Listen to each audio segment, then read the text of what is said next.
Welcome back to the Jake's Take with Jacob Elyachar Podcast.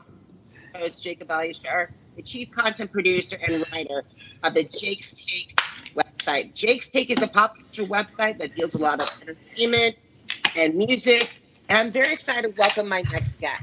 My next guest is a former offensive tackle for the Oakland Raiders, for the St. Louis Rams, for the San Diego and Los Angeles Chargers, and the Arizona Cardinals. He was featured on CBS Sports, ESPN, the LA Times, and the San Diego Tribune, and now he transferred from the gridiron to the music industries. Please help me welcome Joe Barksdale.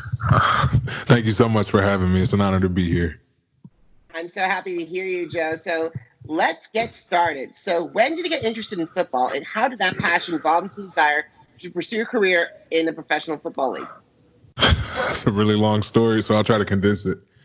I didn't start playing football until I was around 15, 16 years old. Up until then, my thing was engineering. My thing still is math and science now, but I was in an engineering camp over the summer, and one thing led to another. I got kicked out on the second day, and I needed something to do over the summer to stay in shape. Remember, the Titans had recently come out, and I decided that I would try to play football and get in some kind of shape. And everything that kind of happened after that was, one thing leading to another as well. I mean, I've always been super competitive, so I've always wanted to compete and prove, that I can be dominant, that I can be a really good football player, that kind of thing. And I guess that competitiveness led me to an NFL career, or college and an NFL career. Yeah. Absolutely. And I got to say this, you played for a lot of teams over your span in the NFL. The Oakland Raiders, the St. Louis Rams, San Diego, and then Los Angeles Chargers, plus the Arizona Cardinals. So what have been some of the similarities and differences between each team?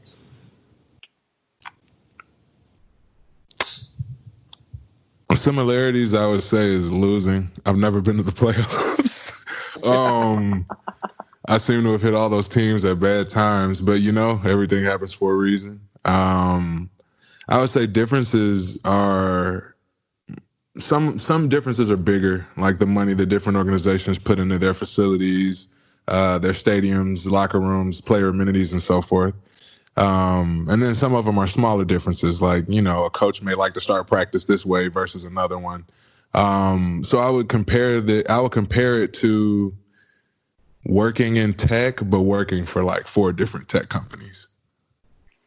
Awesome. So when did you get interested in music, and how did that passion evolve into desire to pursue a career in the recording industry? I've always loved music. I was in the band in middle school. Obviously, when football kind of started, I didn't really have time to I played the saxophone back then. I didn't have time to play my saxophone. I told myself I would pick it back up again one day. Fast forward to 2013, during that season, I had experienced a really significant death, father-like figure in my life. The week of a game, I had to go to practice after finding out, your dad died. I'm sorry. The coach. Oh no, it's fine. The head coach at the time was really concerned about my mental health and my emotional health, and just me as a person. That was kind of all I had in terms of guidance. He suggested that I look into, a hobby, and I told him I'm gonna go home and play video games. And he's like, no, you need something that's going to occupy a little bit more brain space. And I'm trying to explain to him, like, well, Call of Duty, you have to really focus in order to be good. But he brought up the guitar, and it just felt natural. I remember the first time I ever picked up a guitar. I remember when I finally learned how to play a guitar, it just always felt natural. And it was something that, in my mind, didn't take motivation to do. So I just kind of fell into it. And it's like similar to the football story. I just kind of, it happened circumstantially, but, I'm very happy that it did. Awesome. But here's the thing, Joe, not all former athletes turned musicians go directly to working with a 3-time Grammy winner, Narada Michael Walden, who has a huge, lengthy discography. Aretha Franklin, Whitney Houston, Mariah Carey. and he helped you work on your debut EP, Electric Soul. So what were some of the lessons that you learned from this music icon? I would say the biggest lesson I learned was just how to operate in the studio. The studio is this really mystical place, depending on who you ask about it. But, working with Narda definitely helped me learn how to navigate the studio as well as navigating my own sound. Around the time me and him started working together, I just started taking vocal lessons. I just started to really, get in a groove with songwriting and so forth. So I would just say, just in general, working with Narda definitely helped me step myself up, my music, my cadence when I, sing, just stepped everything up to the next level. Awesome. So what has been your songwriting style? Because I've interviewed over the past 9 years, I've interviewed a lot of different artists, and they've shared a lot of and they describe a lot of their songwriting styles so differently. So could you describe your songwriting style to my audience? Yeah, I pretty much lock myself in a closet, make sure that, there's no light. No, I'm just playing. My songwriting style is pretty fluid. Sometimes the music comes first. Sometimes the songs come first. I mean, I'm sitting here looking at my laptop right now. I've got maybe 50 different instrumentals that still need lyrics, but I've also got, maybe 35 different songs that need, music. I'm always creating music. So I would say whatever feels natural. I'm not about, going into an area or, taking time like, all right, I'm going to write 8 songs in this 4 hours or whatever. If a song comes, it comes. If it doesn't, today's not the day. So I kind of treat it, but I do kind of treat it like a job in terms of continuing to hammer away at creating rhythm tracks by myself or producing beats and so forth. And sometimes words will come while I'm doing that, and I'll just put the words there. Sometimes I come with the words first and I build a song around it, and then everything in between kind of happens. So that's why I say it's fluid. It's very, very unexciting, but it works. And I actually want to talk to you about your single Moonbeam. It's a phenomenal song. I really love the jazz elements of it, the blues elements of it, because there's not a lot of artists today that actually go in those areas. So could you share your song's origin story with my audience? Sure. I guess I'll start with the musicality of that one because the music was written before the words. I wanted something... I mean, it's cool to make music that people like. I mean, that's always, your goal as an artist. You want people to dig what you're putting out. I wanted to make something that musicians would like too. And there's a difference to songs that everyone likes and then songs that musicians can kind of dig, which is where the jazz elements and the different major seventh chords come from in that song. The actual song is about,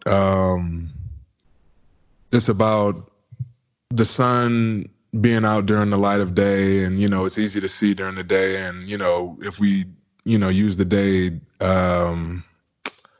if we use the day artistically, then we're talking about when things are going well, when life's on the uptick, that kind of thing. The moon is really the only source of light that you have at night, the moon and the stars, but the moon. So the song is about moonbeams or people who help you see during those dark times in your life or, seasons or whatever. So the moonbeams, that's what the song's about. The song is about people who are there for you, for lack of a better word, in the times when you really need them. Awesome. So what have been some of the challenges that you have faced throughout your career, and how have you overcome those obstacles? We talking music or football? It could be both.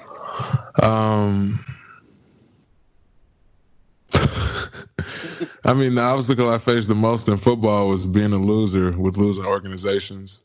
I overcame that obstacle by stopping playing football and doing music. I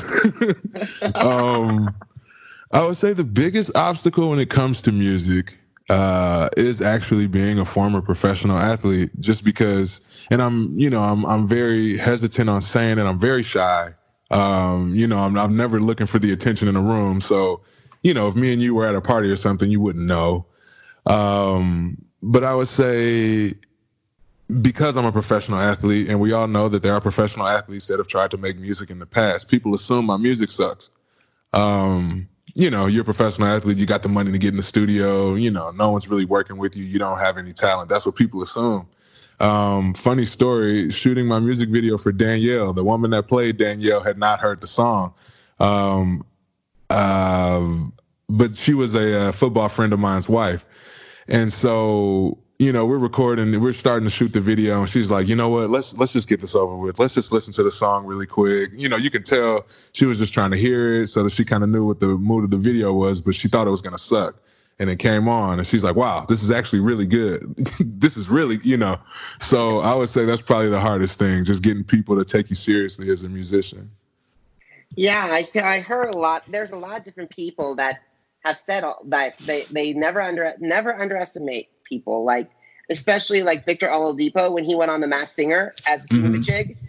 I was so stunned every time he performed. And however, Rob Gronkowski, I'm not sure about that. But however, that's why it's hard. Absolutely.